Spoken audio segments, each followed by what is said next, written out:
Good morning, everyone. Namaste. I hope that you're having a good day or night, wherever you are. It's Tuesday morning here in Australia, and I thought I'd follow up yesterday's fiery clip on why I'm a Buddhist with part 2, which would hopefully be a bit more rational and logical. I'll try my best. I apologise for the glare on my glasses as well too. It can be a bit off-putting, but I don't quite know how to get rid of it in this particular light. Once again, I'm in the car where I usually do most of these podcasts because it's usually where I get privacy to myself. Anyway, as I said yesterday and I've said before, I became involved in Buddhism when I was 16 in year 11 at high school. I went to a Catholic girls' school. I was educated a Catholic. And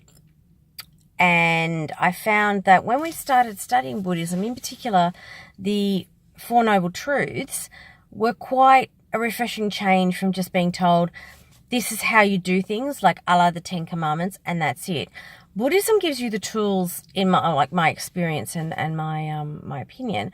Buddhism gives me the tools to actually implement the Eightfold Noble Path, which helps you overcome the Four Noble Truths. And I will go into these a bit later on. I'm just sitting here at work and in the car park, so I don't really have the resources to give you links to things or books.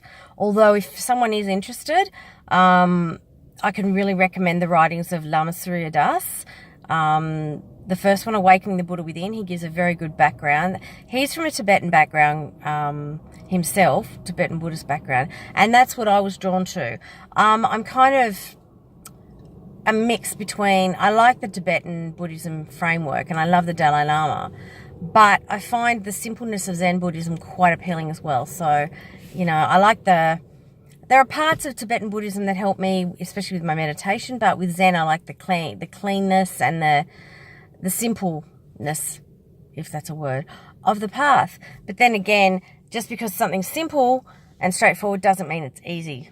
And that's the crux of the matter, really. And that's why Buddhism is sort of a path with homework. You have to, you can't just say a certain set amount of prayers and go up amongst your way. You have to actually do some work on yourself. And that's another thing I think I like too, the fact that I can work on bettering myself and that it's a work in progress and that I'm not expected to, believe certain things and be instantly, either a sinner or a saint, which you do find in a lot of Christianity these days, and probably I'd hazard a bet from the day of Jesus, to be honest with you. It's unrealistic, whereas Buddhism is more realistic, and I like the fact that the Buddha was not a divine entity. He was a man. He never claimed to be anything but, and he often said with his own teachings, don't just take my word for it. Try it for yourself. If it works for you, then take it. If it doesn't, then don't. And I think that's another thing about Buddhism. His Holiness the Dalai Lama has said that if science ever proved anything in Buddhism to be incorrect, then Buddhism would have to change. And you don't get that with other religions. With a lot of theistic religions, in particular monotheistic religions, it's their way or the highway. If you don't believe what they say, then you're going to hell, which is very convenient for them, but very frustrating for someone who is seeking a spiritual path and to understand things, which is what I was doing at high school from probably about year 9. So, to me that was a welcome relief, being able to challenge things and question and go why, and have people turn around and go, I don't know, but, if it doesn't gel or if doesn't seem to be true, well then, you don't have to accept everything on blind faith, which is a nice change. So, in different periods throughout my life when things have been really stressful, I have found myself turning back to Buddhism, in particular reacquainting myself with one person, reacquainting myself with the Four Noble Truths and finding that it's really good in the Eightfold Noble Path to be able to break down different things, because right speech is something that I have struggled with for a while. My mouth is my own worst enemy, as my mother likes to say, and it is true to a degree. I can be very cutting with my words, and once you do say something, you can't take it back, and you can apologize all you want. You can apologize till the cows come home, but the person that you've hurt with your words can never unhear it. So that damage will always be done. So that's something that I try and keep at the forefront of my mind, along with my anger. As a child, as a teenager, I was very volatile. I had a hair trigger temper, and I would lose my temper quite often. I still have a very bad temper.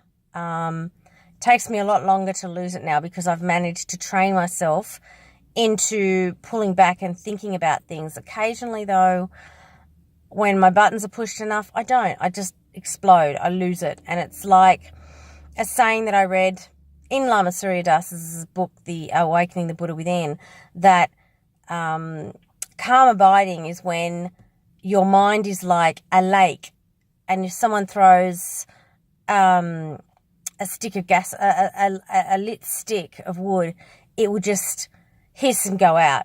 Whereas the untrained mind that is not in calm abiding is like, a lake of gasoline. So once that stick goes in, there's a massive explosion. And that's a really good analogy for my temper, because it is like that even now in my 40s. So that really helped me, especially in my 20s when I was going through a very bad breakup. I was having a whole plethora of feelings, but it helped me sort of keep my calm and my center.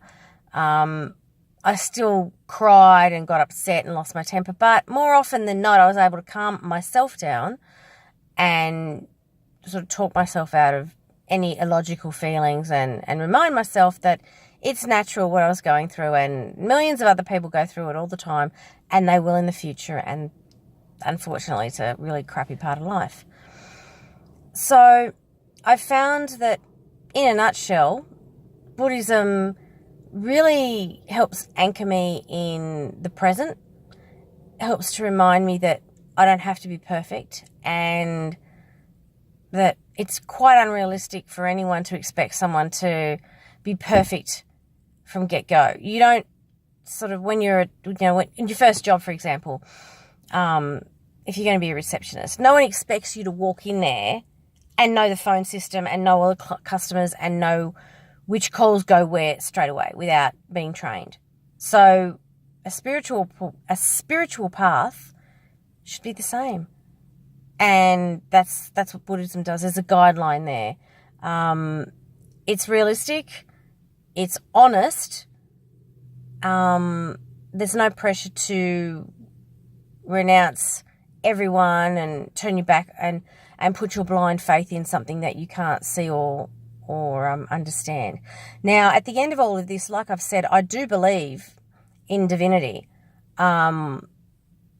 Buddhism, while it doesn't promote theism, and the Buddha himself came from a Hindu background, so his teachings tend to point to him renouncing a belief in God and being an atheist. But you don't have to be an atheist to follow Buddhism. No one is going to turn around and tell you that you are going to go to hell or be reborn in one of the hell realms for believing in a divine spirit.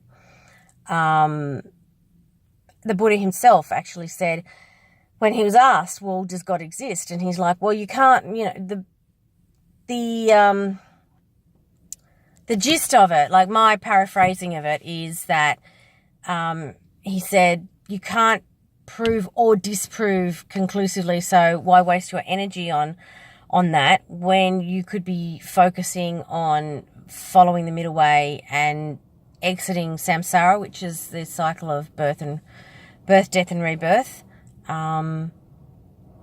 Focus on being a good person and reaching nirvana and being able to help others reach nirvana. And to me, that's a pretty good thing. It kind of reminds me of live and let live, which I think is a really good thing to follow in this lifetime, because we don't know, like I said yesterday, we don't know, what God looks like, what God really thinks, if God exists. I mean, that's what faith is, faith, because you believe it or accept it without proof. So I'm not even going to go into whether people should believe in God or not. That's their own personal choice. Whether you do, whether you don't, I don't care. The only problems I really have with anyone who claims to believe in God is that if your God demands you to hurt people and kill people, then you need a new God. So apart from that, that's why I'm a Buddhist. It makes life a lot easier for me. I don't go through life with a chip on my shoulder thinking that I have to be someone that I can't possibly be. I'm also responsible for my actions, and I have to accept the consequences. Can't blame an invisible being or some being that no one really understands. You have to take responsibility for your own actions and try to be the best that you can. That's the crux of it, really. I mean, that's a very basic crux of it, my path anyway. I don't claim to speak for other Buddhists. I can't, just like I can't really claim to speak for any other Christians other than the ones that I've grown up with and had shaped my childhood and my understanding. So to everyone, whether you believe in God or not, whether you have a religious path or not, I wish you much better, and I wish you happiness, and I hope that everyone has a great day, and I will speak to you all later on. Namaste.